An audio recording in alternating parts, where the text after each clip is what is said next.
watching Investing Edge. Let's get technical now. Yannick Naud joins us from Glendevan King Asset Management.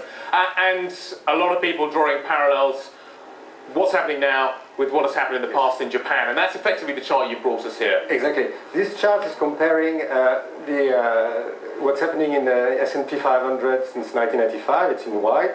And in orange, you have the Topix index, the Japanese index, rebased in dollar, but from 1984, to be able to compare the high and lows from 1989, the top of Japanese market, and 1990, the top of US market. And the similarity are striking over the last 10 years, in fact. And obviously, it doesn't mean that what happened in Japan will happen in States, because situations are different. I mean, there is deleveraging. They were deleveraging both in Japan, and there is deleveraging now in States.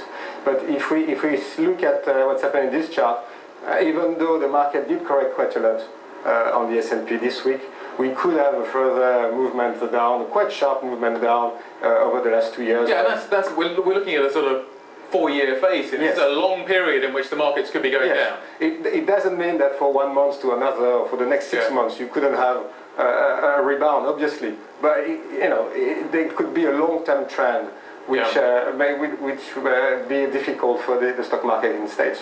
Let's move on and talk about the issue of AAA ratings. Yes. And very relevant here in Europe at the moment, very relevant over in the States, having been downgraded. But the subsequent reaction in the markets hasn't been what you would have logically expected. Yes. The reason being is there's no substitution for if you're a dollar investor, there's no substitution to US government bonds. There's not much you can do if you want a large pool of asset, a liquid pool of asset to invest in.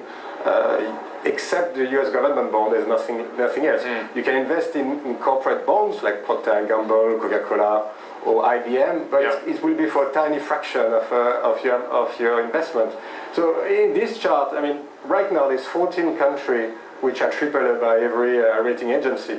They're not all here. They're not all here. You will say like Norway or Finland are trading around 40 basis points. Germany is not very far off, around 80 basis points. UK is around there too. And you see that France is, in fact, it went to 180, it's coming back a bit. But it's not an homogeneous group. You can be AAA and suffer in terms of funding, like is the case for France. Yeah, and the concerns about what is happening with the budget story was one we discussed earlier. Yes. Let's talk a little bit about what happens next with the S&P. Negative rates really at the moment. Still concerned about the fact that we have an appreciation of the Swissy. Yes. Just talk us through the short-term rate story and what you're expecting, what the chart's showing. As we can see there, I mean, these people are putting their money in safe haven because of what's happening in the market these days. And obviously, we saw the Swiss franc is up 20% versus the dollar in the last 6 months.